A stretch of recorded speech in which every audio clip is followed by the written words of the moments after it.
It all begins on a dark night at the clan headquarters as a desperate scream echoes through the halls. Inside, the young Bakley Woon is being held back, his father staring at him coldly without a word. The clan leader simply dismisses everyone to stop the commotion, leaving the boy even more confused. He then orders that the incident must not be leaked, and that the Bakley clan will not seek revenge. Unable to believe what he's hearing, Bakley Woon clenches his fists in a mix of anger and frustration. His father claims it's all for the good of the clan, warning Bakley Woon not to act recklessly. With those words, the boy feels utterly betrayed by the one person who should have protected him most. Tears welling in his eyes, he questions how his father can call himself a man when he won't even avenge his own wife. Heartbroken, the protagonist declares his father isn't even human as a door shuts in his face.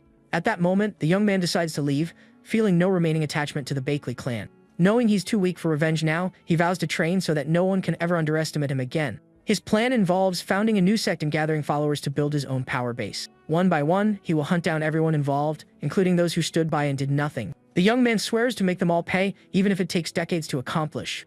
12 years later, a building is engulfed in flames as a henchman begs for his life on the ground. In a desperate attempt to negotiate his survival, the man offers the protagonist anything he desires. But our now adult MC just stares down the enemy with a cold gaze, dagger in hand.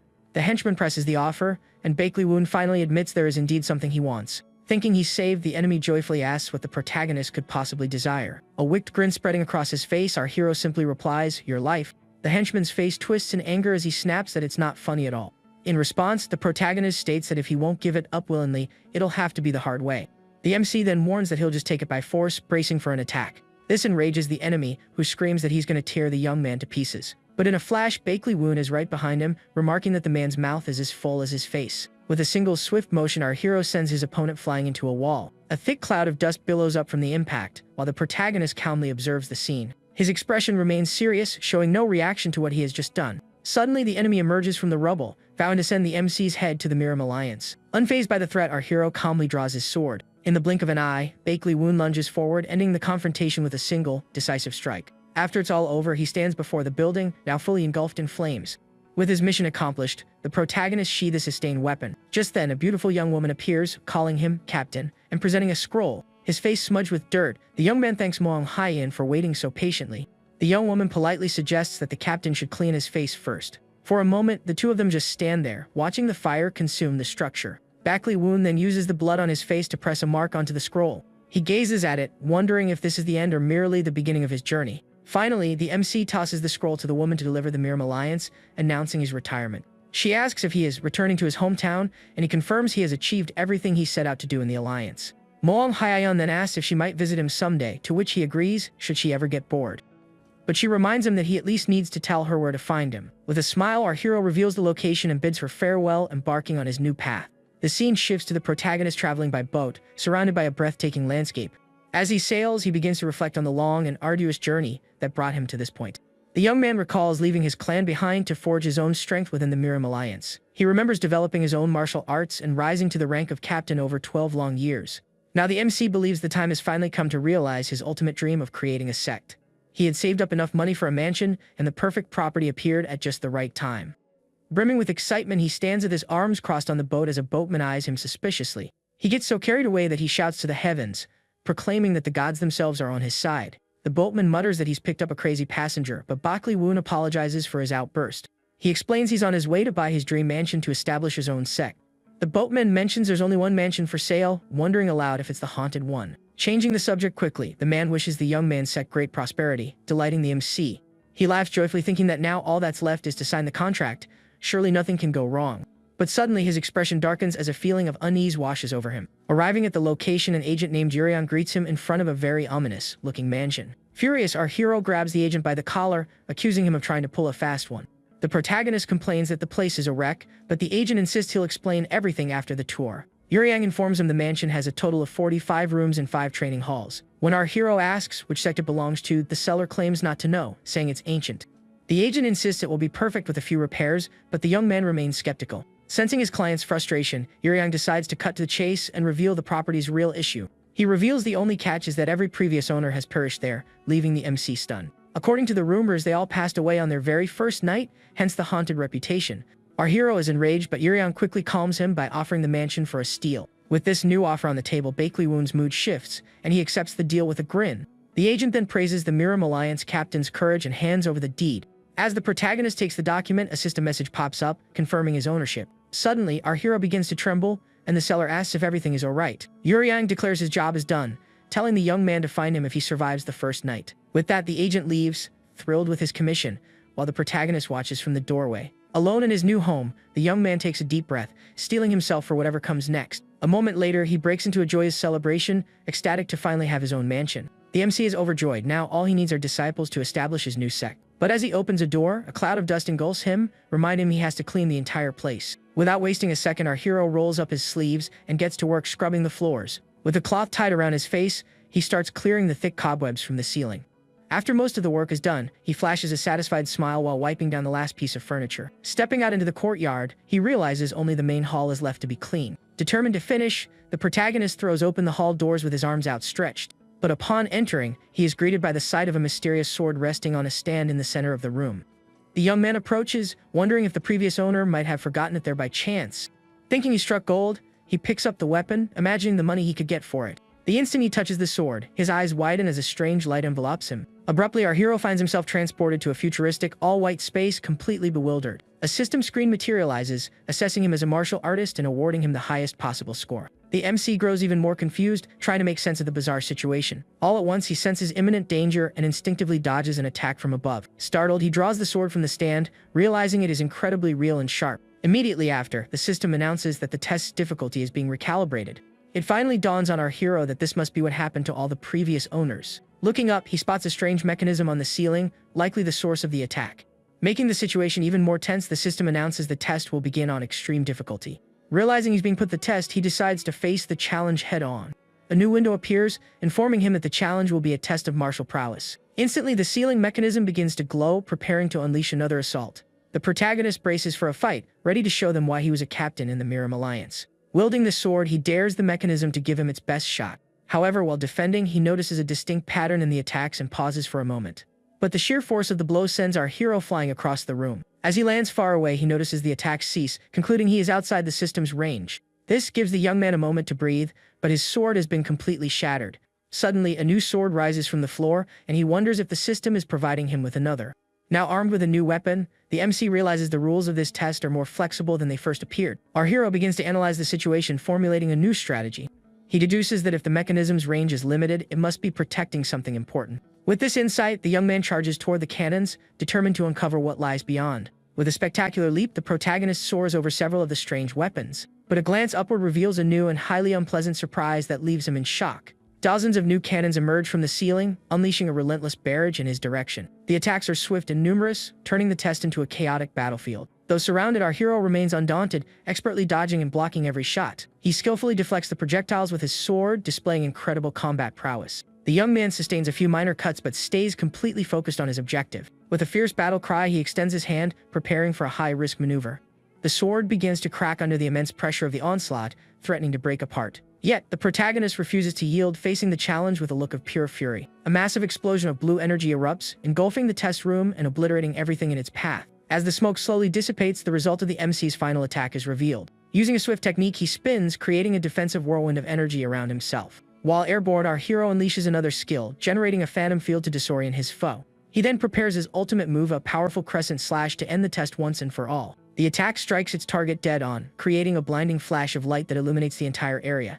The object that appeared to be the test's core finally shatters under the immense force of the blow. With the core destroyed, the protagonist plummets to the ground amidst a shower of flying debris.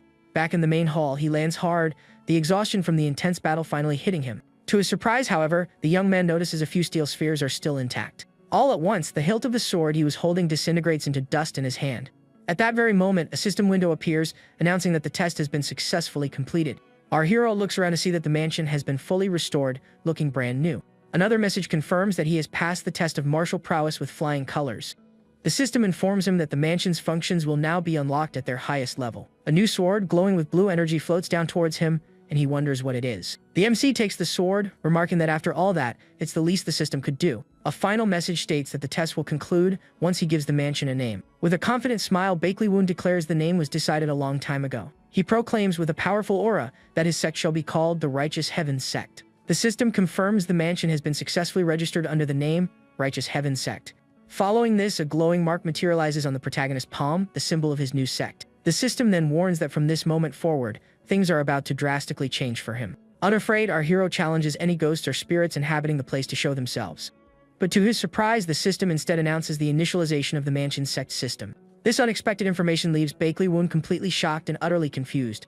The entire mansion begins to glow and tremble, signaling that a profound transformation is underway. The next day, the protagonist is seen furiously chasing after Yuryang, shouting his name. The agent greets him with a casual smile, asking if he had a pleasant night. Our hero grabs him by the collar, furious that he wasn't warned about the system's appearance.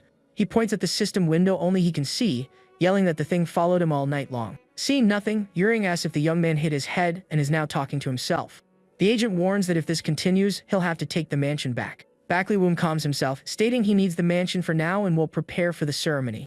He asks for recommendations on where to get about 20 uniforms made for his future disciples. The man suggests some local fabric shops, but cautions that negotiating with them will be tough. He explains they are all vying for a lucrative contract with the prestigious Yellow Dragon Hall. This hall holds immense influence, having supplied fabrics to the imperial family for generations. But Yuryang tells the MC not to worry, as his budget is too small for their high-end materials anyway. The agent points him toward the fabric market, expressing doubt that anyone will do business with him due to the rumors. The protagonist finds it strange that a fresh rumor has already permeated the entire city. Yuryang simply sips his tea, remarking that gossip travels faster than the wind.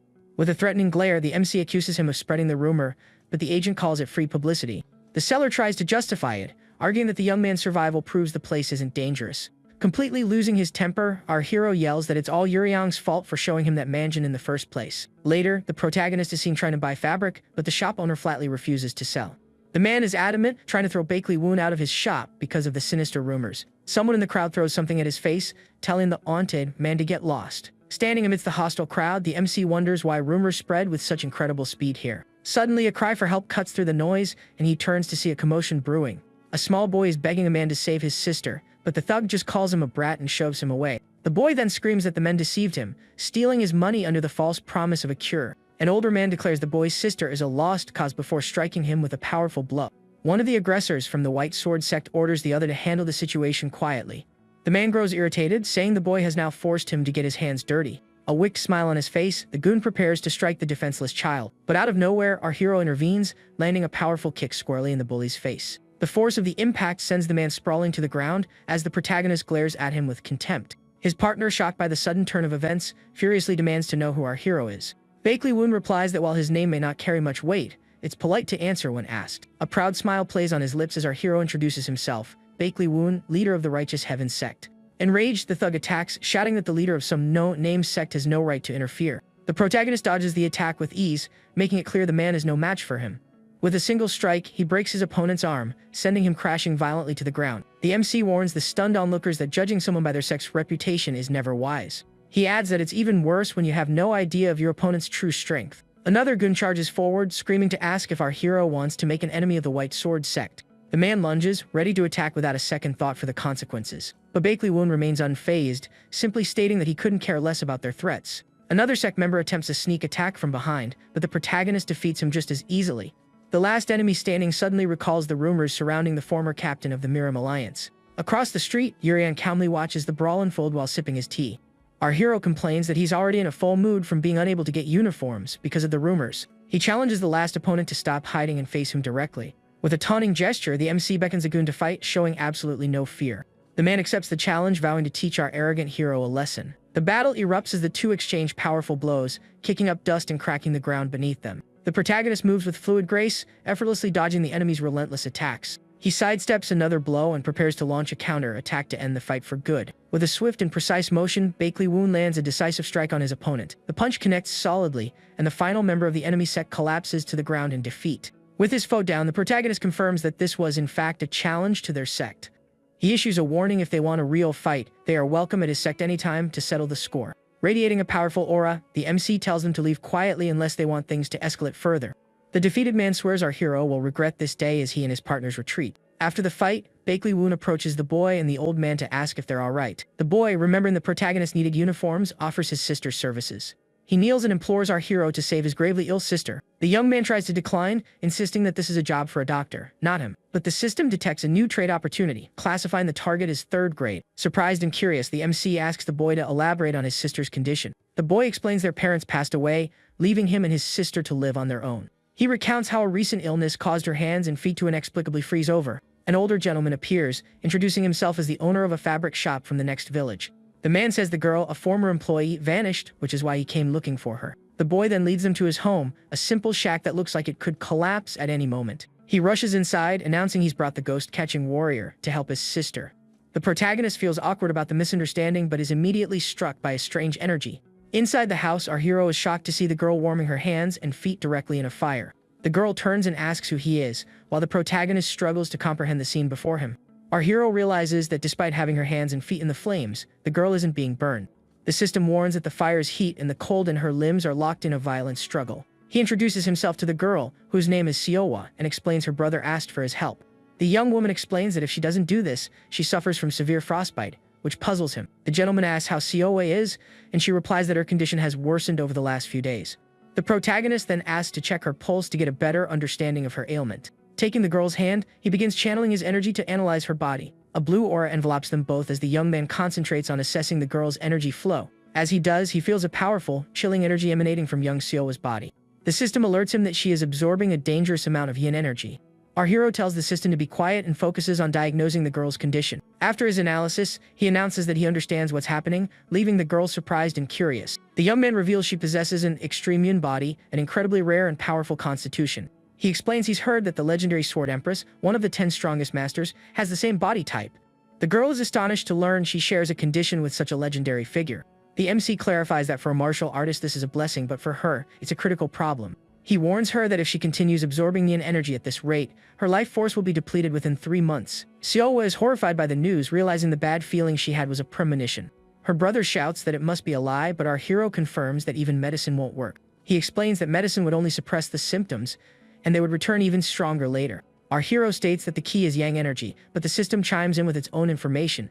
The system displays an item called Essence Water, which can be obtained by completing a mission. This water can restore the health of Sect members, costing 50 essence points per use. The system's current mission is to recruit a disciple, with a reward of 50 units of essence water. A clever idea forming, the protagonist realizes he can solve 2 problems at once. With an excited smile, he says that while he isn't certain, he believes he's found a way to help. The young man then extends a hand to Siowa, inviting her to become his very first disciple. The siblings are left completely stunned by our hero's sudden and unexpected offer. With a sincere gaze, our MC asks them to place their trust in him just this once. The young waifu hesitates, admitting she has never learned martial arts before. She recalls that the mirror world is filled with people who preach justice but act only for themselves. It was because of such conflicts that her parents were caught in the crossfire and met a terrible fate. The girl voices her suspicion that he might be just like the others, ready to abandon her after a false show of help. The protagonist patiently keeps his hand extended, awaiting her decision. In that moment, the girl notices his hand is frozen from when he touched her earlier. But he dismisses it, saying it's a small price to pay if it means he can truly heal her. Her eyes widening, she starts to believe that perhaps this man really is different. Making her decision, the young woman resolves to trust him one last time, hoping for a cure. With a brilliant smile, the girl finally takes his hand, accepting his proposal. At that instant, the system confirms the mission is complete, awarding him 50 essence water. The system also notes that the contact with yin energy caused a minor injury to our hero's hand. Unconcerned, he immediately uses the newly acquired essence water to begin the recovery process. Siowa gasps in shock, exclaiming that her hands are finally warming up after such a long time. A system window confirms that the new Sect member's recovery rate has been boosted. A satisfied smile appears on the protagonist's face as he sees his wild plan is actually working. To accelerate the healing, the system applies an additional recovery effect to the girl. A blue aura surrounds the young waifu as the restoration of her health finally begins in earnest. The MC feels the yang energy flowing back in her body and focuses even more intently on the healing. The system then confirms the new disciple's yang energy is being successfully restored. The girl stares at her hands, now glowing with warmth, unable to believe her eyes. She exclaims that her hands and feet are healing, while her brother celebrates the news with pure joy. The gentleman asks if he used energy arts to heal her, and Bakeley-Woon confirms it was something similar. Our hero lets out a soft chuckle as the old man watches, thoroughly impressed by the display. The man praises him, saying he now understands why the leader of the Miram Alliance holds him in such high regard. Bakeley-Woon is surprised to learn that this gentleman is acquainted with the powerful Alliance leader. The man then realizes he forgot to properly introduce himself, revealing his name is Cheon Gamyong. He announces that he is the master of the Yellow Dragon Hall, leaving the protagonist completely stunned. The scene cuts to the headquarters of the White Sword Sect, where the atmosphere is thick with tension. The defeated members are kneeling before their leader, who is berating them for their humiliating performance. Without a shred of mercy, the leader punishes one of his own men with a brutal and violent strike. The sect leader snarls that physical pain is nothing compared to the humiliation he is about to face. He then orders his men to drag the failures to the punishment chamber without a moment's hesitation. The defeated men plead for forgiveness, begging for one last chance to redeem themselves. The leader ignores their cries, his mind fixed on the name of our hero Baek Lee-woon from the new Sect. A wicked smile curls on his lips as he decides to prepare a grand welcoming party for the young man. Back at the siblings' home, the protagonist stands in silence, processing the massive revelation. He asks for confirmation: is the gentleman truly the renowned master of the Yellow Dragon Hall? The man laughs, admitting he had a feeling our hero was no ordinary individual. Baek Lee-woon apologizes for not recognizing him sooner, but the master waves it off, saying it's fine. The hall master then extends an invitation for him to join his guild, promising his full and unwavering support. The protagonist is taken aback by such an offer from one of the most powerful and influential guilds. The system detects a new business partner, classifying him as a first-grade priority. Our hero is well aware that the Dragon Hall holds enough power to influence the entire Miram Alliance. He recognizes it as a golden opportunity, yet it's not the future he envisions for himself. With a polite smile, the young man expresses his gratitude for the offer but respectfully declines the invitation. He explains that he has just accepted his first disciple, and his focus must now be on her. The master is infuriated by the rejection, questioning if he dares to refuse such a prestigious offer. But the protagonist counters with a proposal of his own, asking for a chance to form a business partnership instead. The hall master's temper flares at the audacity, accusing the young man of repaying kindness with arrogance. Baek Lee-woon makes a bold promise that in 10 years, he will build a sect as powerful as the 10 greatest in Miram. The hall master finds the claim utterly ridiculous, scoffing at the idea that it could be done in just 10 years. He bursts into laughter, declaring that our hero is full of nothing but absurd pronouncements. But Baek Lee-woon clarifies that the fame he promised isn't for himself, which confuses the master. With a clever look, the young man asks to meet the master's disciple to negotiate the hall's future. The hall master grinds his teeth in frustration but ultimately agrees to our hero's audacious proposal. He warns that while he will send his disciple, the final agreement will depend on the young man's judgment. However, he adds one condition: if the new sect disappoints him in any way, our protagonist will have to bear full responsibility, as the spectral image of a dragon looms behind the master. With the image of a white tiger appearing behind him, Baek Lee-woon assures the master he has nothing to worry about. Seeing his unshakable confidence, the master finally relents and accepts the terms of the agreement. Cheon Gamyeon then orders his men to bring the silk, leaving the protagonist and the siblings surprised. His men appear with a cart overflowing with bolts of the highest quality fabrics. He explains this is the contract fee, and the siblings stare in awe at the valuable materials. The protagonist expresses his thanks, privately noting how advanced the master's hidden guards are. Meanwhile, the master reflects that the young man's brand of arrogance is one he himself possesses. Now inside his carriage, he instructs his subordinate to take him to a very specific destination. The master wishes to visit an old friend, asking to be taken to the headquarters of the Unorthodox Alliance. Instead, he asks for a chance to do business with the Yellow Dragon Hall. The master grows irritated, saying he offered friendship and was met with pure arrogance in return. But the young man reiterates his 10-year promise, asking if that's not a good enough prospect. Trying on his new uniform, the protagonist is pleased, commenting on how easy it is to move in. A system message confirms the garment was masterfully crafted by a skilled artisan. Immediately after, the system prompts him to choose a reward, which catches him off guard. His options are a book of sorcery, a rare medicine, or the unlocking of an exclusive trait. A smile touching his lips, he carefully considers the options before selecting the one that appeals to him most. He chooses to unlock an exclusive trait, a mysterious and unique ability. This new skill allows him to unlock the hidden traits of any disciple who joins his sect. The system displays Sioa's details, revealing her natural talent but also her poor physical condition. Her current traits are diligence, adversity, and responsibility, but she lacks the energy to develop new ones. Our hero then wonders why he is unable to select a new trait for his disciple. The system explains that the disciple must first increase her own power level. Determined, he decides to train her until she is strong enough to evolve her abilities. Without wasting a moment, he announces that her training begins now, surprising the pair. The young waifu grows nervous at the thought, wondering if she's even capable of learning martial arts. She remembers how he saved her, but a fear of messing everything up still lingers. The memory of his encouraging words reassures her, making her believe that it will all work out. With a smile, she decides to put her full trust in him, eagerly asking what she will learn first. Our hero then reveals that her first lesson will be the famous horse riding stance.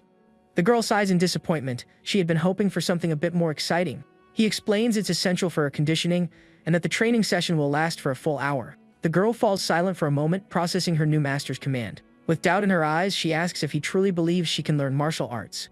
The protagonist explains that her yin energy is so potent that it accumulates naturally within her body. He believes he can't pass up the opportunity to train someone born with a perfect constitution for it. Suddenly, Yurian comes running and shouting towards our hero's mansion. The agent arrives out of breath, carrying an urgent letter from the White Sword Sect. The young man is puzzled by the delivery, wondering what those guys could possibly want now. He recalls the confrontation from the day before and deduces the letter must be related to it. Our hero takes the letter to find out what the rival sect is planning. Upon reading it, he discovers the White Sword Sect is hosting a duel tournament. Uriang explains their leader is notorious for his full temper and cruel nature. The agent warns him that the leader takes great pleasure in humiliating weaker sects at these events. But Uriang finds it odd, as the leader usually only targets sects of a similar standing. He dismisses the protagonist's sect as new and unknown, earning an angry glare from our hero. A confident smile spreads across Bakley Woon's face. He declares this is the perfect opportunity to make a name for their sect. Siowa, however, looks worried, wondering if they'll be safe participating in the tournament. She points out that it's just the two of them, and she's afraid of being a burden to her master. The protagonist then drops a bombshell. She will be the one competing in the tournament alone. The young waifu blushes, thinking she needs to try even harder since she'll be competing solo. But as the reality of his words sinks in, she lets out a desperate scream at the idea of fighting alone. Exhausted from her training, Siowa complains that her master is pushing her too hard with the horse stance. She grumbles that she's only practiced sword swinging for an hour and hasn't learned anything practical. With the duel just 2 weeks away, the girl is growing increasingly anxious about her lack of preparation. She can't help but wonder what her master is thinking, sticking to such a basic training regimen. Our hero tells her not to worry, casually mentioning he's going out to pick a fight in the street. The young waifu tries to follow him, only to find he wasn't actually sleeping as she thought. Curious, she peeks closer and sees him clumsily trying to sew something, pricking his fingers in the process. The system teases him for injuring himself for the 23rd time, and he tells it to shut up.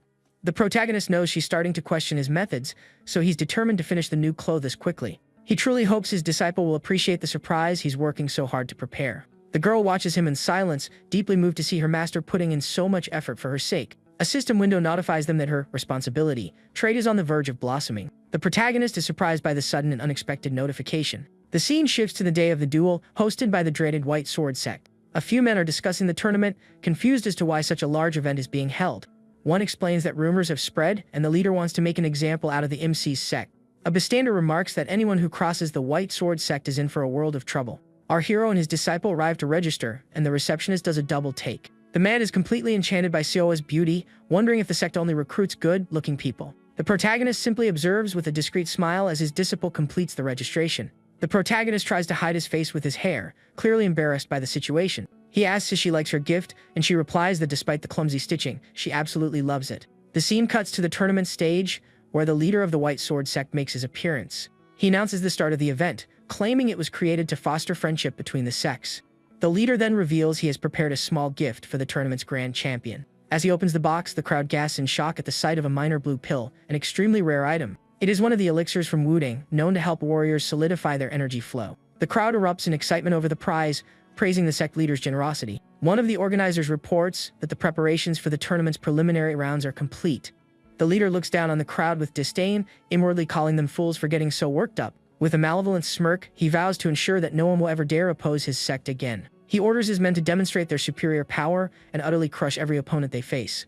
The first phase of the tournament kicks off with fighters taking their positions in the arena. The young waifu grips her wooden staff, her hands trembling and her face a mask of pure nervousness. She asks her master if she can really do this, and he just watches her with a calm expression. He reminds her of their training, but she protests that she only ever practiced the horse stance. Our hero then tells her to trust him, assuring her that he has prepared her for this very moment. He guarantees that she is far stronger than she used to be, which surprises the girl. A determined smile replaces her fear as the disciple vows to do her best, placing her faith in her master. The protagonist then announces that the preliminary rounds of the tournament are about to begin. Siowa introduces herself as a disciple from the Righteous Heavens Sect and her opponent from the Blue Moon Sect. Her opponent scoffs, saying she looks like she's never even swung a sword in her life. The girl admits she's only been training for a month, and he calls her insane for even participating. The judge signals the start of the match, and her opponent moves in, ready to teach her a lesson. But Siowa attacks first, channeling all her strength into a single devastating blow. The man is sent flying by the sheer force of the impact, landing hard on the arena floor, stunned. The crowd and the judge are left in stunned silence by Siowa's instantaneous victory. Her opponent can hardly process that he was defeated so quickly by a single strike. The judge remains frozen in place as the crowd murmurs, wondering how the fight ended so fast. Our hero simply smiles, remarking that this is why he told her to believe in herself. The judge finally snaps out of it and declares Siowa of the Righteous Heavens Sect the winner, and she celebrates. The protagonist explains that over the past weeks, he taught her the mindset of a true martial artist. He knows that novices often hold back, afraid of hurting their opponents, and thus never use their full power. But Siowa is different. She can unleash her full potential without fear setting her apart. The young waifu celebrates her victory with her master, who congratulates her on a job well done. He confidently predicts that she will easily advance to the main round of the tournament. This frees him up to observe other competitors who might be worthy of his attention. The next fight features Jingguang from the feared and powerful White Sword Sect. Jingguang effortlessly demonstrates his strength, defeating his opponent with a single, powerful blow. The protagonist watches the match with keen interest, mentally preparing for what's to come. But even in defeat, the opponent refuses to yield and attempts another desperate attack. Jingguang shows no mercy, continuing to strike his already fallen opponent. The judge tries to intervene, shouting for him to stop since the match has already been decided. Ignoring the judge, the White Sword Sect fighter finishes his opponent with a final, brutal blow. The victory is announced, and Jingguang just clicks his tongue, his face a mask of pure contempt. Our hero observes this, finding it ridiculous that he's playing games despite the obvious difference in skill. Xiaowa runs up excitedly, telling her master she has successfully made it to the main round. She proudly recounts how she won easily by using her full strength, just as he taught her. Suddenly, the young waifu feels a sinister aura emanating from Jingguang and is visibly frightened. The protagonist warns her that she will most likely be facing him in the next round. The leader of the White Sword Sect approaches them, offering congratulations for reaching the main round. He gives a fake apology for his disciple's rudeness, and our hero returns the jab with a sharp retort. The leader then praises the girl for her progress, but taunts her about her upcoming match. He offers her a place in his sect, should she lose her next fight. Our hero steps in, thanking him for the praise, but adding that his disciples weren't so bad after all. The leader is clearly confused by this comment and stares at him with deep suspicion. He then summons one of his men and orders him to carry out a mysterious plan. The leader bristles at his audacity, accusing the young man of repaying kindness with arrogance. Baekli-woon promises that in 10 years he will create a sect as powerful as the 10 greatest in Miram. The young waifu celebrates the victory with her master, and he congratulates her on a job well done. The sect leader instructs his men to escort the guests to their quarters, a false smile plastered on his face. Our hero and his disciple follow the guide in silence, wary of his true intentions. The man introduces himself as Wang Pal, the disciple assigned to guide them through the sect. He leads them to their rooms and makes to leave as quickly as possible. But the protagonist stops him and begins to compliment him in a strangely suspicious manner. He remarks that the young man is tall and has a good physique, leaving Wang Pal flustered and confused. The guide quickly excuses himself from the quarters, unnerved by our hero's odd behavior. Xiaowa expresses her anxiety about the next fight, but Baekli-woon suddenly changes the subject. He asks what she thinks about making Wang Pal their newest disciple, leaving the girl utterly shocked. The scene flashes back, revealing how the sect leader first recruited a young Wang Pal. He had praised the boy's physique and talent, inviting him to join the sect. Overjoyed, Wang Pal had gratefully accepted the opportunity to become a disciple. In the present, we see Jingguang defeating him in a training match and publicly humiliating him. The crowd is impressed by Jingguang's victory over someone 3 years his senior. Wang Pal begs him to stop, but Jingguang mercilessly continues his assault.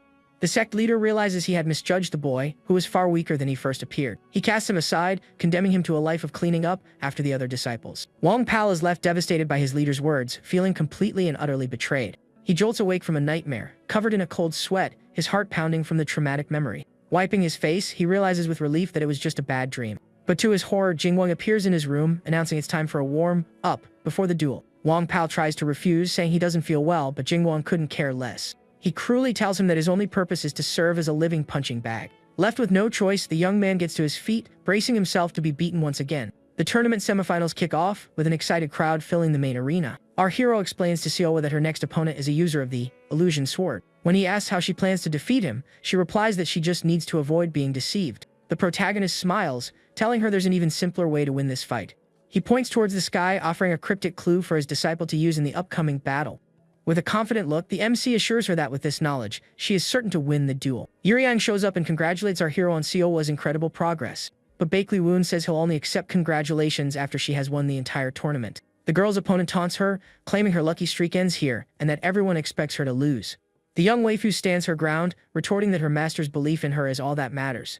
The enemy laughs, calling both her and her sect leader crazy for their misplaced confidence. The fight begins and Xiaowa charges forward, determined to win and prove her master right.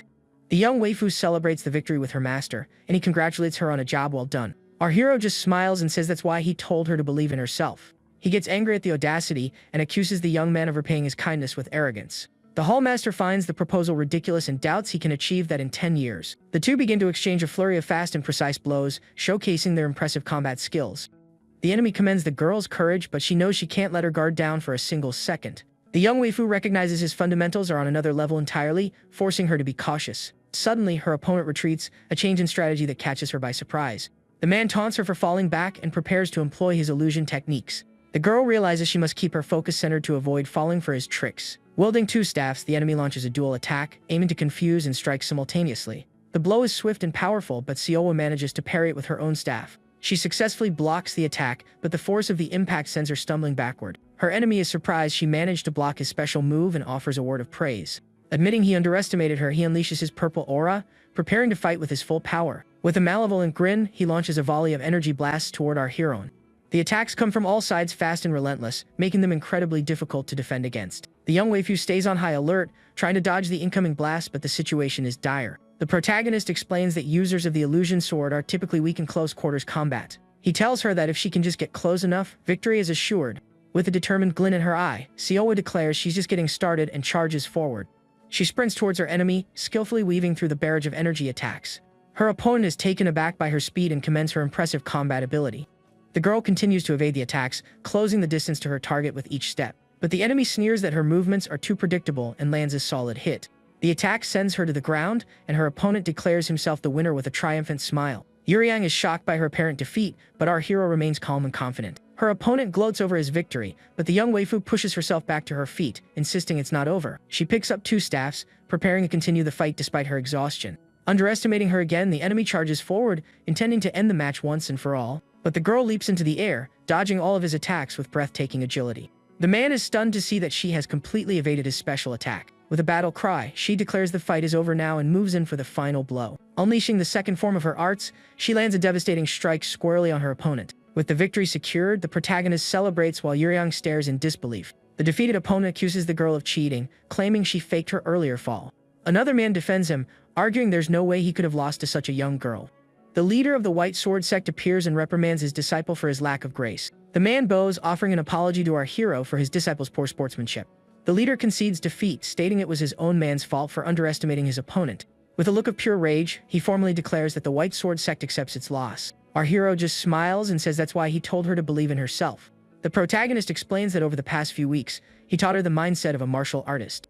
He knows that novices are afraid of hurting their opponents and don't use their full strength. The crowd goes wild, cheering for Siowa's victory over the disciple from the White Sword Sect. The young waifu celebrates with her master, who then invites her and Yuryang to dinner. From a distance, the leader of the White Sword Sect watches their celebration, his eyes burning with rage. He summons Wong Pal and orders him to poison the girl's food with a paralyzing agent. The leader's plan is to slow her down in the final match, allowing Jingguang to finish her easily. But Wong Pal refuses to obey the order, earning a sharp slap across the face from his leader. The man calls him a fool, snarling that this is why he will never surpass the other disciples. He strikes him again, but our hero appears, interrupting with a sarcastic remark. The leader is startled to see the protagonist there and glares at him with pure hatred. Our MC accuses him of being rude and meddling in the affairs of another sect without permission. He remarks that the punishment was far too severe, reminding him that a leader's duty is to guide, not abuse. The leader tells him to mind his own business, but the protagonist says he has business with him. With a challenging gaze, he demands that the leader of the White Sword Sect hand over Wong Pal. The young man is in shock at the request, unable to understand why he would be wanted by the other sect. Our hero states that his methods are better fit for Wong Pal than those of the White Sword Sect. The leader accuses Wong Pal of betrayal, claiming he went behind his back to conspire with the rival sect. The boy denies everything, pleading with his leader to believe him, but it's too late. A wicked smile spreads across the man's face as he accepts the proposal and gives Wong Pal to our hero. But Siowa is able to use all her power without fear, and that makes her different from the others. He believes she will easily reach the main round of the tournament without any problems. The leader proposes a wager. The winning sect gets to take 1 disciple from the losing sect. The young waifu feels a sudden chill, wondering why her master has disappeared. The man claims Siowa as a talent being wasted in a small sect like his. Our hero agrees to the bet, accepting the terms of the challenge laid out by the leader. Yuryang scolds him for taking the joke too far, but he refuses to back down from his decision. The rival sect's leader walks away, eagerly anticipating the disappearance of his opponent's only disciple. Back Li Wun approaches Wong Pal, asking him why he thinks he was chosen for this. He advises the boy to think carefully, hinting there was a reason he allowed himself to be taken. Yuryang asks if Siowa is aware of the bet, and our hero confidently replies that everything will work out. He approaches his disciple and asks if she can win the duel, even with so much pressure on her. The girl says she'll give it her all, and he reminds her that her chances are 50-50. With a reassuring smile, he tells her that he has faith in her, and knows she is capable of winning. Motivated by her master's words, the young waifu accepts the challenge, ready to give it her best shot. The system announces that the seed of responsibility within Siowa has finally begun to sprout. The leader of the White Sword Sect warns Jingguang not to let his guard down in the final match. He orders him to win at all costs, lest they face even greater humiliation. The young man advises him to be cautious and not as careless as her previous opponent was. Jingguang scoffs at the advice, saying he's overestimating a beginner's luck and cheap tricks. He vows to shatter all their false hopes and demonstrate the true power of his sect. Our hero just smiles and says that's why he told her to believe in herself. The judge announces the beginning of the grand final, and the 2 competitors face off in the arena. Jingguang commends her for making it this far, but declares that her luck runs out now. Seowa confidently retorts that no one knows the outcome until the fight is truly over. The man assumes that as a beginner with limited energy, she will resort to sneaky tactics. But to his astonishment, the young waifu charges forward, launching a direct head-on assault. The blow catches him completely off guard, forcing him to retreat to avoid a direct hit. He is shocked by her raw power, realizing her energy is far greater than he had anticipated. Our hero explains that while his assumption was logical, she possesses a significant advantage. Thanks to her extreme yin body, she naturally accumulates vast reserves of energy, making her incredibly powerful. Seowa continues to attack with everything she has, knowing this is her only chance to win. She leaps into the air for an aerial strike, but her enemy manages to defend just in time. He counters with a kick, the force of which sends her flying across the arena.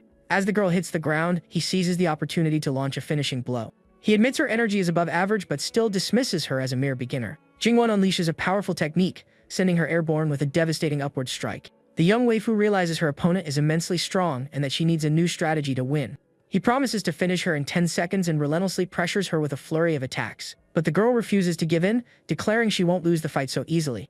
With a determined fire in her eyes, she prepares to unleash her full power and turn the tide of the battle. The Hall Master finds the proposal ridiculous and doubts he can achieve that in 10 years. Suddenly, the system announces that Seowa's responsibility trait has been activated during the fight. As the girl blocks another attack, a new system window appears with additional information. Her traits of diligence and adversity are merging into a new, more powerful disposition. Her eyes begin to glow as she feels her power surging and a new ability awakening within her. The system announces that the unique trait, Clear Mind, has manifested in the young warrior. With her newfound ability, she effortlessly dodges an attack, stunning her opponent. In extreme situations, her reasoning and judgment are now drastically enhanced, giving her a critical edge. With a battle cry, she evades another strike and prepares to launch her counter-attack. In a swift move, she manages to disarm her enemy, sending his weapon flying.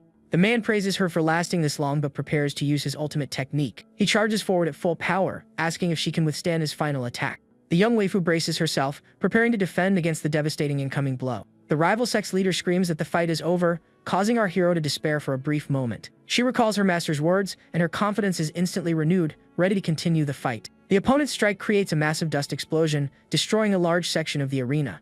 The man is thrown backward by the force of the impact, collapsing to the ground in utter defeat. The protagonist is stunned by the outcome, and Yurion can't believe what he just witnessed. The rival sect leader recognizes the technique, wondering if it's the legendary Yin Cold Energy art. With her hand glowing with blue energy, Seowa prepares to unveil her new technique. She unleashes the third technique of her basic arts, a powerful ability brimming with energy. The girl utilizes her single-point technique, preparing for the final strike of the match. With a faint smile, she remarks that the technique is a bit cold, but incredibly powerful. But the exertion of the ability is too much, and she collapses in the arena, causing her master to rush to her side. The protagonist leaps into the arena to aid his disciple, but the judge attempts to stop him. He shouts that the result has already been decided, but our hero ignores the rules. The fallen opponent and the judge are left speechless by the sect leader's decisive action. With one final effort, the judge announces Seowa as the victor, and the crowd erupts in cheers. The young waifu awakens in her master's arms, celebrating her victory with a huge smile. The leader of the White Sword sect is seething with rage, feeling his sect has been utterly humiliated. Our hero asks if she can stand, carefully helping in her feet. With a proud grin, she tells him she fulfilled her promise and won the grand final. He congratulates her on her victory, praising her for fighting so brilliantly throughout the tournament. Yuryang celebrates the win, and the protagonist tells him to make the official announcement. He declares that the grand champion of the tournament is Seowa, from the Righteous Heavens sect. Beaming with joy, the girl soaks in the victory and the adoration of the crowd. Our hero seizes the moment to announce the official founding ceremony of his sect. He invites everyone to the event, scheduled for 1 month from now, causing a massive stir. The crowd is stunned to learn that the winning sect has not even been officially established yet. The rival sect leader accuses him of using his sect merely to promote his own founding event. He claims our hero deliberately hid the Yin Cold Energy art, deceiving him all along. But suddenly Wang Pao steps in, grabbing his former leader's arm to stop him. He urges the leader to maintain his dignity and not act so rashly. The man accuses him of siding with the rival sect and attacks him with his purple energy. He screams that traitors must be dealt with immediately, sending Wang Pao into a panic. But our hero intervenes, blocking the attack and saving the young man's life.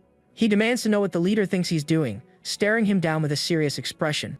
Bakley Woon reminds him that Wang Pao is now a disciple of his sect and must be shown respect. He challenges him to a fight if he is still unsatisfied with the tournament's outcome. The rival sect leader backs down, abandoning the fight out of fear of our hero's power. He tells the protagonist to do as he pleases and storms off, fuming from the humiliation. The man swears that he will never forget the indignity he suffered on this day. Wang Pao wonders if someone as untalented as him can truly start anew. Our hero encourages him, insisting that he is already a fine martial artist and can prove it. The young man recalls all the humiliation he has endured, feeling a sense of hopelessness. But with a determined look, he thanks the protagonist and promises to give it his all. A system window confirms that Wang Pal has officially become the sect's second disciple. But Xiaohua is able to use all her power without fear, and that makes her different from the others. The leader gets angry at his audacity and accuses the young man of repaying his kindness with arrogance.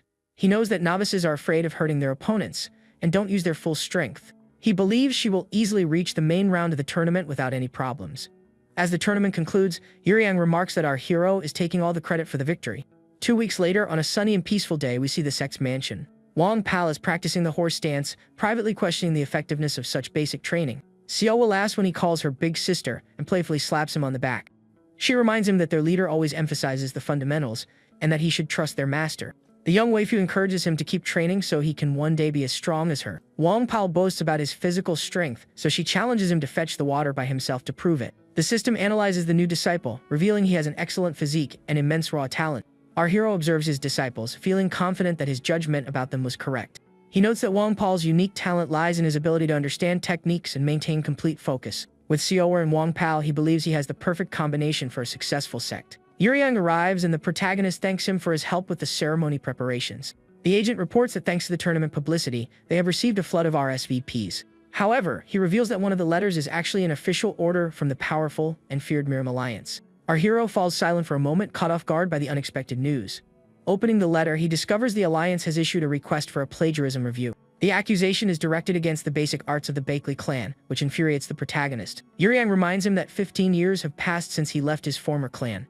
Our hero retorts that it's just like them to strike when an opponent is most vulnerable. He explains that his arts are the culmination of 15 years of personal enlightenment and have no connection to the clan. He knows that if the Alliance inspector sides with his clan, escaping the charge will be difficult. If he fails the review, he'll be forbidden from teaching his arts and will face a massive fine. Xiaohua calls out to him, and he realizes that a second review would be even more stringent.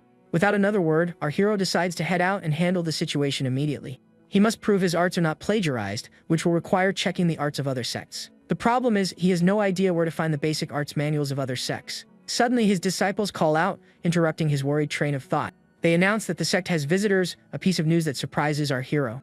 2 strangers arrive at the mansion, one of whom warns the other not to touch anything without permission. Our protagonist confronts them, demanding to know who they are and what business they have at his sect. The pair introduces themselves as members of the Celestial Squadron and salute their former captain. Xiaohua looks on in confusion, not understanding why they are addressing him with that title. A smile forms on our hero's face as he realizes their visit might just turn the tables in his favor. Meanwhile, Yuryang worries about the Bakley clan's deep-rooted connections within the Alliance. Knowing the Alliance will likely favor the clan, he considers backing out of their partnership. But his associate advises him not to waver, stating that this challenge is on a whole different level. Yuryang then makes a decision and writes a letter, instructing his man to deliver it immediately. He decides to raise the stakes by involving the Unorthodox Alliance in the dispute. With a wicked grin, he concludes that the best defense is a strong offense and springs into action. He knows that novices are afraid of hurting their opponents and don't use their full strength. Elsewhere, the leader of the Bakley clan complains about his members provoking our hero's new sect. Bakley Changxiang retorts that it was his personal decision and the patriarch should not interfere. He argues that the leader's eldest son lacks talent, while his daughter is talented but too impulsive. The patriarch counters that there are no rules against a woman leading, so that isn't the issue. Changxiu accuses him of letting the protagonist leave, despite knowing his immense potential. He reminds him how brilliant and pure-hearted the young man once was, a true prodigy of their clan. The patriarch agrees, stating they must remind our hero of his true place in the world. The Council of Elders decrees that he must be made to understand his roots will always lie with the Bakley clan. The protagonist's father says adversity is essential for growth, and this is a lesson he must learn. He orders Changxiang to go and show the young man that he will forever be under the clan's domain. Changxiang vows to personally bring our hero back to the clan, no matter the cost. The scene shifts to the day of the founding ceremony for the new and promising Righteous Heavens sect. An Alliance strategist confidently states not to worry, as no sect has ever emerged from a review unscathed. Changxiang replies that he isn't worried, as he intends to bring the protagonist back regardless of the outcome. The strategist doesn't grasp his obsession, but Changxiang explains the young man is more than just family. He believes that if the protagonist had never left, he would have become the greatest sword master of his generation. He insists that even though he abandoned the clan, his talent is still vital for their future. A large crowd gathers, everyone eager to see how Bakley Woon will respond to his former clan's summons. With a powerful blast, the mansion gates swing open, and all eyes turn expectantly towards the entrance. Our hero emerges, ready to face the challenge from his old clan head-on. The system alerts him that his heart rate is elevated and advises him to take a deep breath. Suddenly, a figure leaps from the crowd and rushes towards our hero. With a mighty battle cry, the man unleashes his opening the heavens technique, attacking everyone present. The wave of energy crashes into the crowd, and the clan members scramble to defend themselves. Chang Xiong and the others are stunned by the man's sudden and unexpected assault. Our hero appears holding a large banner, ready for the impending confrontation. He introduces himself as the leader of the Righteous Heaven Sect, and thanks everyone for attending.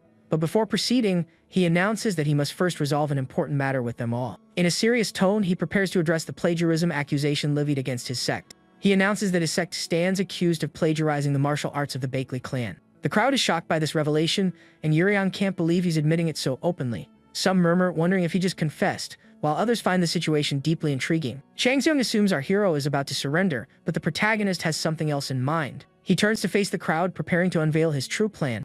With a confident smirk, he announces that the Alliance inspection team is present at the ceremony.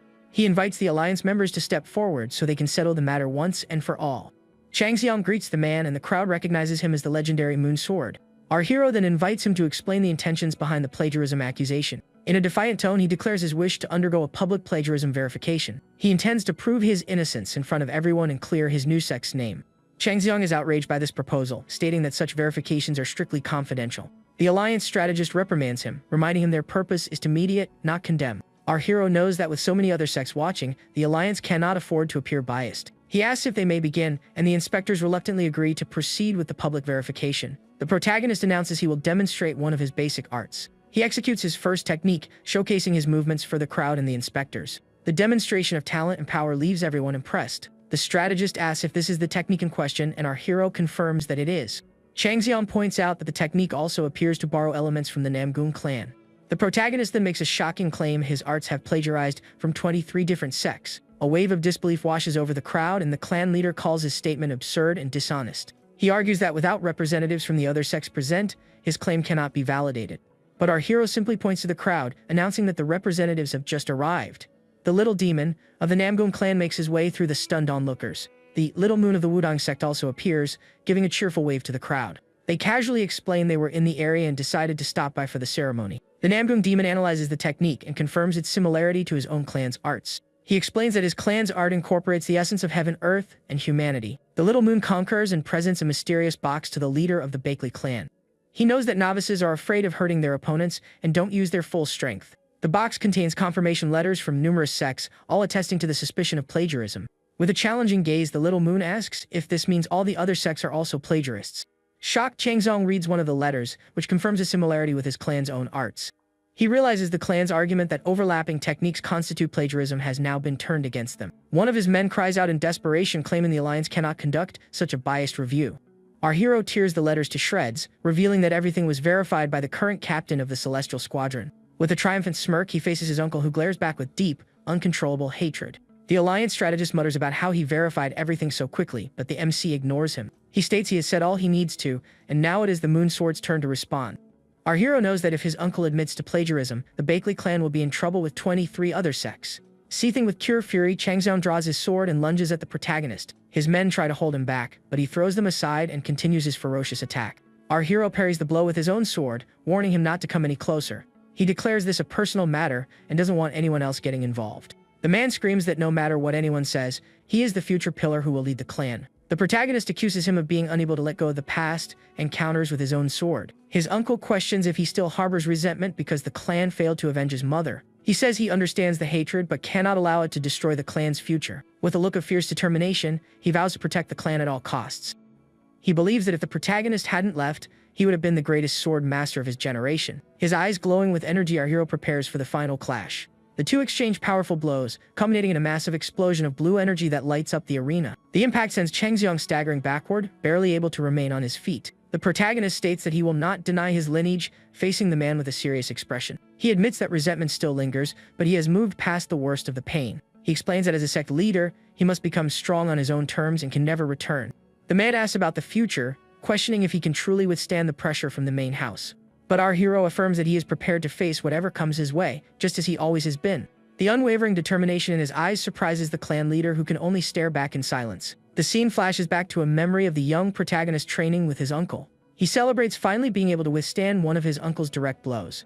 The man challenges him to withstand another, preparing to strike again. Back in the present, our hero firmly declares that his arts were not plagiarized from anyone. He asks for just a little more time, so that the truth may finally be revealed to all. A confident smile returns to Chang Xiong's face as he rises and prepares to make an announcement.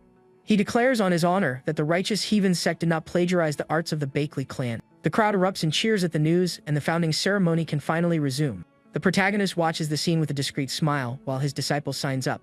Our hero just smiles and says that's why he told her to believe in herself. But the protagonist has other plans and prepares to reveal his true strategy. The leader of the unorthodox alliance commends our hero's choice of disciple. A blonde girl tells him to be quiet, saying she traveled a long way just to see the event. The leader scoffs, calling the idea of the mansion being a divine artifact ridiculous. He finds the protagonist more interesting than he expected and decides to depart for now. The disciple from the Dragon Hall watches him leave, contemplating her new business partner. She observes him celebrating with his disciples, already planning for their future business ventures. The scene shifts to the Miram Alliance headquarters on a bright, peaceful day. Siowa is in shock, realizing that not a single person has applied to join their sect yet. 3 days have passed, and no new disciples have come to join their ranks. Our hero tries to remain calm, but the system alerts him that his heart rate is unstable. The young waifu asks how they are supposed to recruit new members for their sect.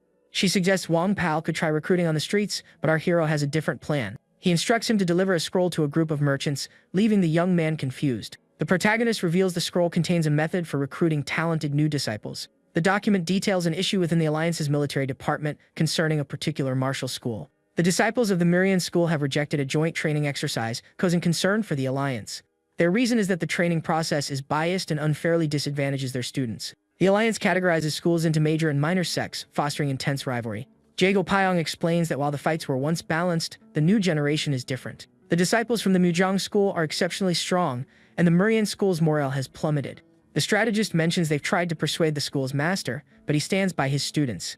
After 3 consecutive losses, he likely wants to salvage his school's reputation. A carrier pigeon arrives with a message, and the strategist prepares to issue an order. He commands that all disciples from the Murian school be gathered for the training as planned. The vice strategist receives the order and prepares to carry out his superior's command. The scene cuts to a nearby forest, where a young man awakens from a nightmare with a start. He scrambles to his feet, panting, trying to calm himself after the terrifying dream. Another disciple, San Wugong, scolds him for dishonoring his name with his recent actions. San Munchiak replies that it isn't his turn for watch duty, and that he should get more sleep. He apologizes for their boycott of the training, taking full responsibility for the decision. He believes being sent to a nameless sect is their punishment for the offense. Munchiak tells him not to worry, suggesting they can simply pressure the sect's leader. A dark figure emerges from the trees, and they immediately ready themselves for a potential fight. Our hero steps into the clearing and introduces himself as the leader of the Righteous Heavens sect. He announces that the entrance test for his sect begins at this very moment. The rule is simple, and the disciples grip their weapons, preparing for the challenge. He explains that if even one of them manages to pass through the sect's gate, they all pass. The protagonist watches the scene with a discreet smile while his disciple signs up. But the protagonist has other plans and prepares to reveal his true strategy. Our hero just smiles and says that's why he told her to believe in herself. The school's leader yells for his disciples to prepare for the impending battle. But our hero launches a surprise attack, taking them all down with a single powerful strike. The man is stunned by the protagonist's strength, barely able to believe what just happened. He warns them they can only pass if they first manage to escape from him alive. The scene changes to Hubei province, where a group of warriors discuss the latest news. They're talking about how the Murian school's training will be held at a new, unknown sect. One of them comments that the location doesn't matter, as the Alliance must have its reasons. A confident young woman declares that no matter where they go, she will be the one to emerge victorious. She recalls the day her brother left, promising he would return for her one day. The young girl had watched him go with a broken heart, feeling completely abandoned. She watched him run into the distance, feeling utterly alone and helpless within her own clan. The necklace he left her was the only thing she had to remember him by from that sad day. The girl, revealed to be our hero's sister, vows not to lose until she uncovers the truth. Back in the forest, our hero engages the Murian school disciples with his sword. He compliments them on being better than expected, and with a smile prepares for his next move. One of the disciples asks if his partner is alright, and our hero asks for his name. The man introduces himself as Sound Munchiak and accuses him of attacking them without reason. But the protagonist claims it's his teaching method, stating he needs to know their capabilities before he can teach. Munchiak reminds him of the test's rule and braces for the challenge ahead. He knows that novices are afraid of hurting their opponents and don't use their full strength. The young man asks what will happen if they fail the test, and our hero just smiles. He informs them that if they don't pass, they will be barred from the upcoming training matches. The protagonist warns that he will tie them up and lock them in a storehouse until the tournament is over. This would mean a forfeiture, the ultimate humiliation for any martial artist. The disciples panic at this threat and prepare to fight with everything they have. They group together, deciding that defeating our hero right here and now should count as a pass. With a confident smirk, Bakley Woon challenges them to try their luck against him in the forest. He praises their decision and readies himself for a fight against all the disciples at once. Our hero attacks with blinding speed and overwhelming strength, defeating them in an instant. He remarks that their tactic might have worked against anyone else, but not him. One of the disciples is in shock, unable to believe they were defeated so easily. The protagonist turns to see that all the others have been taken down and are lying on the ground. He taunts them for losing their fighting spirit so quickly, calling them weak. In a flash, he appears behind one of them, complimenting his good posture. Our hero then criticizes him for being too rigid before striking him with a precise blow. He continues to press the disciples with swift and accurate attacks, testing their limits. One of the young men yells his partner's name, trying to move in and help. The protagonist observes them with a serious expression, continuing the intense and brutal training session. One of the disciples is shocked by the defeat and can't believe what happened. The disciples of the Mujong school are very strong, and the other school's morale is collapsing. Our hero analyzes Sun Munchiak, recognizing his speed and combat experience. He notes that the other disciples are frozen with panic, unable to move effectively. The protagonist realizes they aren't using their numerical advantage in the fight. He criticizes Son Woogan for his hesitation, knowing he's afraid of causing injury during training. Despite their flaws, he acknowledges that 3 of them stand out from the rest of the group. With a frustrated sigh, he decides he needs to provoke them further to get a proper reaction. He scolds them for falling apart in the face of a single strong opponent, calling them pathetic. One of the disciples, angered by the taunt, prepares to fight back with renewed determination. Munchiak takes charge, ordering Woogan handle defense while the others create an opening. He knows the protagonist is holding back and believes they can use this to their advantage. Munchiak plans to be the distraction, telling Danrian to strike when the opportunity presents itself. Our hero praises their strategy but remarks that they took far too long to adapt. He lunges forward, attacking with a speed and force that leaves them no time to react. With a single motion, he drives his sword into the ground, leaving the disciples stunned by their defeat. The protagonist turns and sees that all the others have been defeated and are down on the ground. He taunts them for losing their fighting spirit so quickly and calls them weak. With a swift movement, he appears behind one of them and praises him for his good posture. Our hero Krikaporsa Restrudo Iotaka Kamam Gulp Sortero. One of the young men yells his partner's name and tries to get closer to help in the fight. The protagonist is observa Kam o Harsirio Continuo Trinamento Intenso Brutal. The protagonist is pleased to see they can coordinate and commends their new strategy. The 3 attack in unison, but our hero effortlessly parries their combined blows. He sends them flying with a single movement, continuing to completely dominate the fight. The disciples cry out in pain, realizing they are no match for the protagonist's overwhelming strength. He criticizes them for being too optimistic and unleashes a series of rapid strikes. One of them charges forward desperately, but our hero sidesteps the attack with ease. The protagonist slams him to the ground, scolding him for having such low expectations of himself in combat. He declares the training is over and moves to finish off the last disciple standing. But the young man suddenly releases a red aura, and a familiar technique gives our hero pause. He recognizes it as an unorthodox martial art, wondering if the disciple would truly risk his life over this. With a challenging look, our hero tells him to show his full strength in one final blow. The disciple charges with all his might, and the protagonist braces for the training's final clash. He wonders if the disciple would risk his life just to pass the Sect's training. With a challenging look, our hero tells him to show his full strength in the final blow. The disciple charges with all his might, and the protagonist braces for the training's final clash. He wonders if the disciple would risk his life just to pass the Sect's training. With a challenging look, our hero tells him to show his full strength in the final blow. The disciple charges with all his might, and the protagonist braces for the training's final clash. The protagonist watches the scene with a discreet smile while his disciple signs up. But the protagonist has other plans and prepares to reveal his true strategy. The protagonist recognizes the young man's incredible talent and is thoroughly impressed by his strength. The system warns that his predatory instincts are resurfacing, and he feels a powerful urge to fight. With an excited grin, he decides he must have this disciple for his sect, no matter what. Our hero defeats him with ease, taunting him for having nothing left in his arsenal. The young man awakens, panting and confused with no memory of where he is or what happened. He sits up and realizes he's in a room at the headquarters of the Righteous Heavens sect. A bald man greets him, and the young man recalls fainting from sheer exhaustion the day before. He remembers the man's name as he tries to piece together the events of the previous night.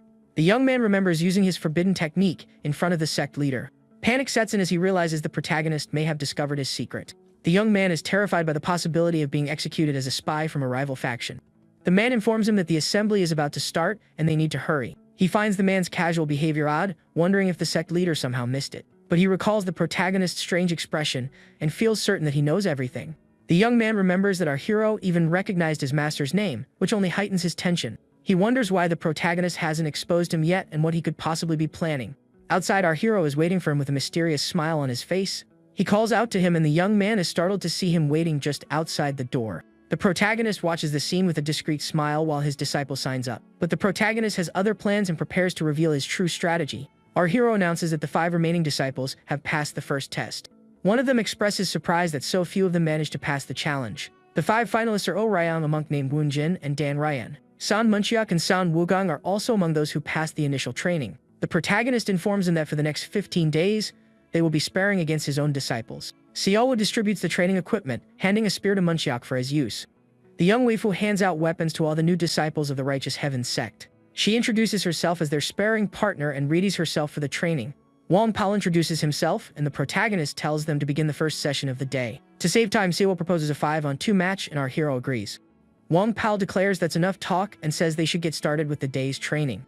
The waifu smiles, agreeing that it's time to begin the training without any further delay. She then suggests a match, all 5 new recruits against both her and Wang Pao. This proposal leaves the new disciples completely speechless, stunned by her boldness.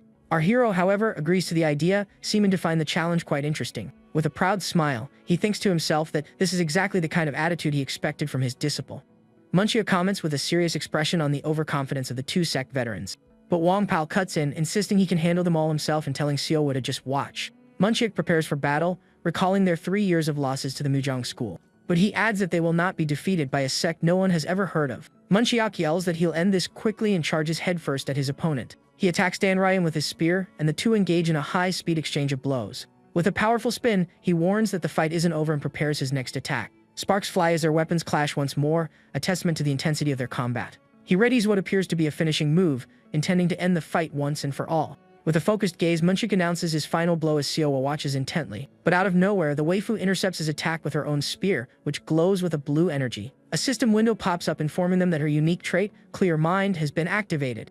Munchiak is shocked as he feels the girl's cold energy spreading through his own spear. With a smile, she warns him that this is going to hurt a little and he should brace himself. The young waifu then unleashes a blast of energy that sends her opponent flying. Seeing this, the other disciples cry out their partner's name, worried about the outcome. Siowa then challenges the rest of the group to come at her all at once, without fear. The monk Wunjin gets angry and attacks, shouting that his name isn't the rest, but she easily blocks his strike. He compliments her strong defensive posture, noting that she has clearly trained hard. The waifu blushes at the praise and thanks the monk for his kind words. But he warns that her next attack won't be so easy to defend and prepares to strike again. Suddenly, Wang Pao appears and blocks the monk's attack, surprising Siowa with his intervention. With a swift motion, he grabs the monk's hand, halting the blow in its tracks. Then, with a confident grin, Wang Pao announces that it's his turn to join the fun. Wang Pao squeezes the monk's arm with immense force, showing he isn't playing around.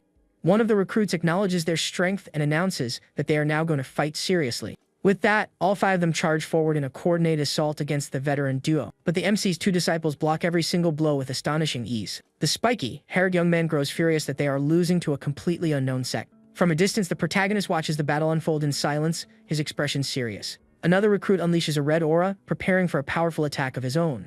The young waifu is taken aback by the sudden shift in her opponent's energy. With a fierce battle cry, the large man charges with all his might at the 2 sect veterans. One of the other recruits can hardly believe the amount of power his partner is unleashing. He uses his whip to attack Dan Ryan while another disciple shouts her name. The young man swings his weapon with incredible force, kicking up a trail of dust.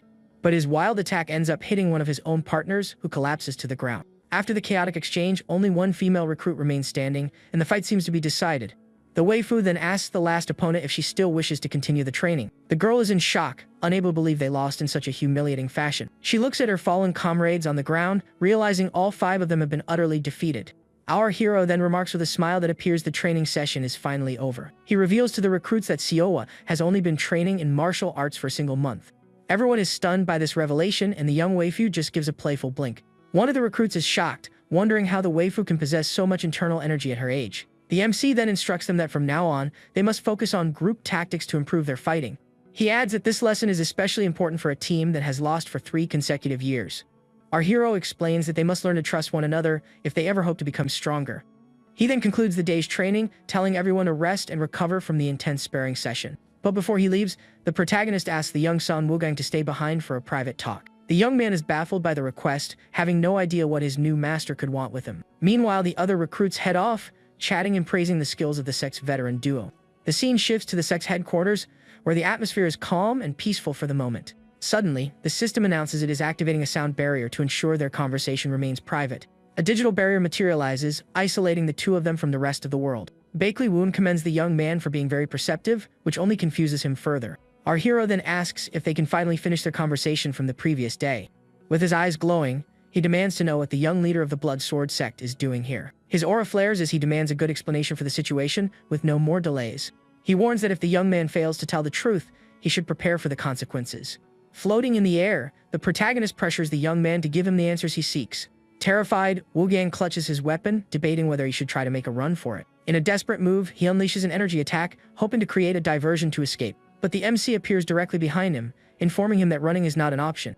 With a serious gaze, our hero demands that Som Wogang explain his presence here. The scene then flashes back 5 years to the headquarters of the Blood Sword Sect.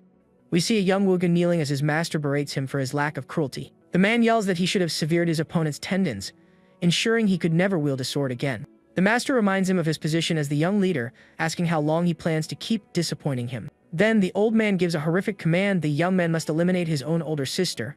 He explains she is on the front lines against the Alliance and that the method doesn't matter. The master screams that this is the unorthodox path where a moment of compassion can lead to annihilation. He threatens that if the young man flees or takes his own life, he will personally hunt down his sister and finish her. The man adds that if he refuses the mission, he will eliminate everyone the boy holds dear. Left with no choice, the young man kneels and agrees to infiltrate the Miram Alliance as a spy. With a determined look, he thinks that he just needs to buy enough time to formulate an escape plan. He believes that he can just get out of his master's sight. He might have a chance to get away. But suddenly a red energy snakes around his neck, and he screams in agony from the attack. Back in the present, it's revealed the memory was just a distraction during his fight with the MC.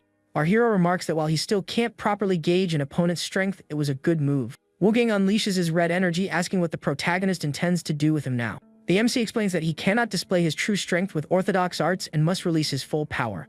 With a smile, our hero challenges him to prove his worth and show him what he's really capable of. Wogang realizes the protagonist's strength is on a completely different level than it was during the entrance test. He knows that a single moment of hesitation in this fight could have dire consequences. With a roar of fury, the young man unleashes all his red energy and charges at his opponent. The clash of their blows creates a brilliant explosion of energy that illuminates the entire area. The protagonist comments that the young man's gentle nature is incompatible with unorthodox arts. Wogang is enraged by this comment and demands to know what our hero means by that. The MC explains that to truly win, he must be willing to cut down anything that stands in his way.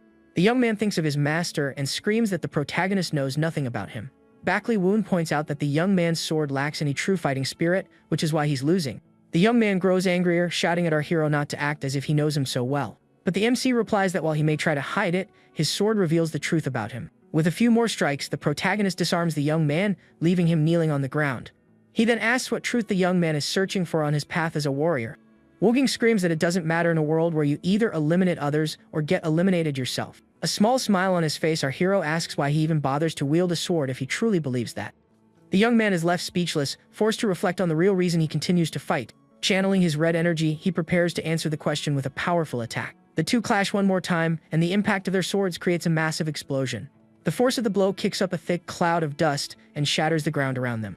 As the smoke clears, Wogang is still on his feet, but his body is trembling with exhaustion. He collapses to his knees, utterly spent, and finally begins to reveal why he still wields his sword. He confesses that he has a reason for wanting to become stronger and looks our hero in the eye.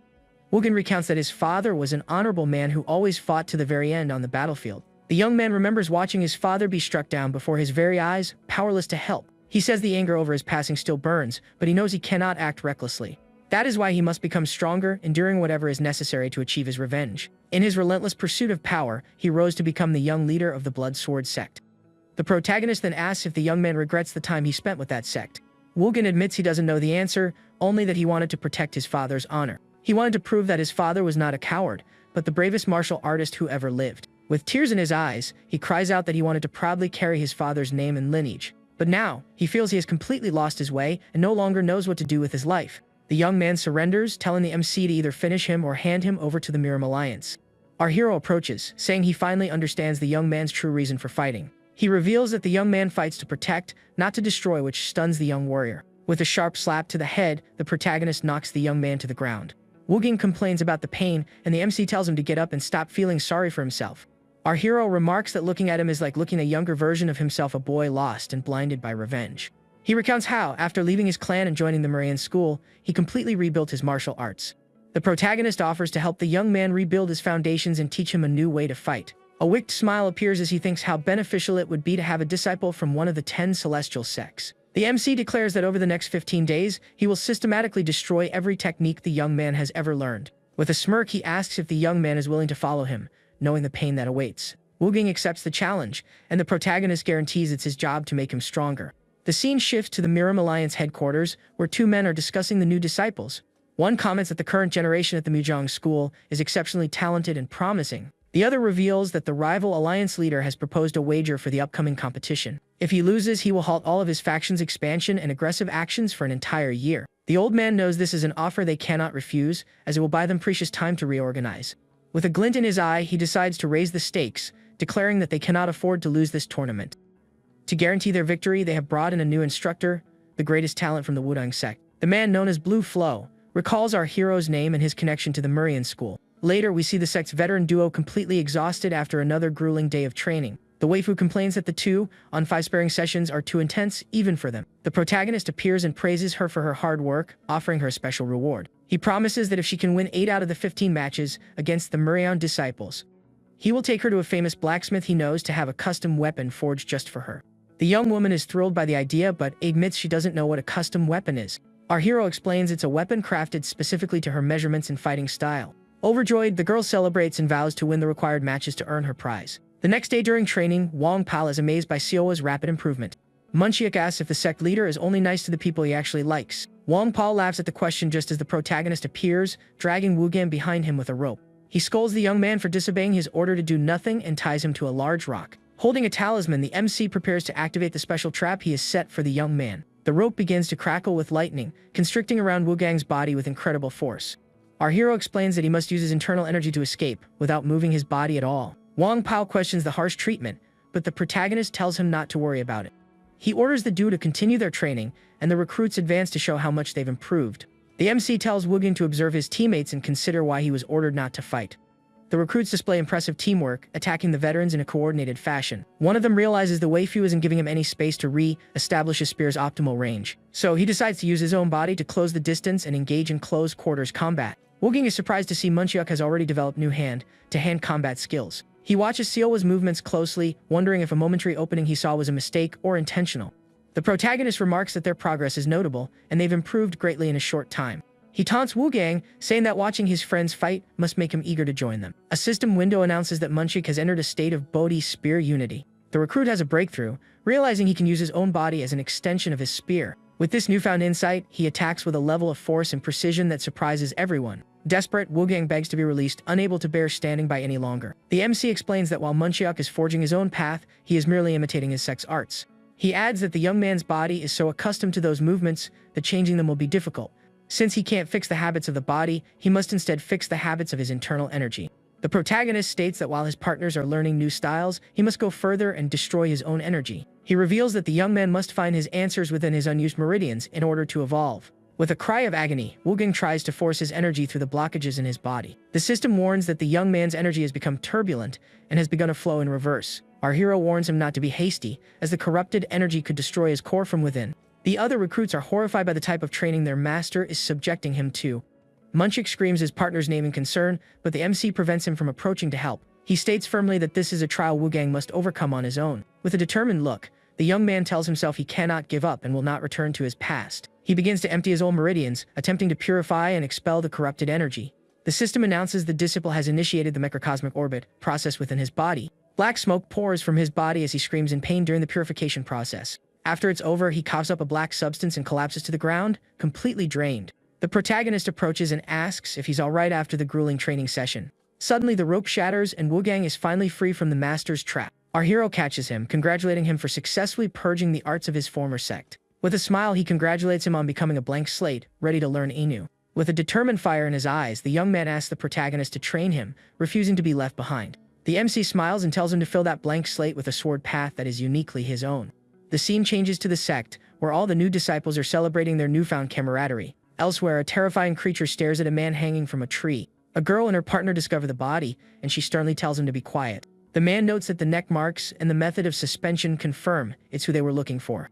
The girl wonders if they've lost their target yet again and begins searching the area for clues. She concludes the creature has no discernible pattern, meaning any human is a potential target. The young woman is frightened by the thought of it being a demon, and a red aura briefly flickers around her. Her partner observes that the demon leaves no tracks, suggesting a high level of intelligence. The girl resolves to continue tracking it, determined not to allow any more victims. The man agrees, saying orders are orders, but notes that missions like these often have casualties. He muses that perhaps he should get life insurance, just in case. He then takes out a stone tablet and begins to carve a message, in case the worst should happen. The message instructs the finder to contact the leader of the Righteous Heaven Sect if he is missing for more than a month. Back at the Sect, the protagonist gets a sudden, uneasy feeling and glances suspiciously behind him.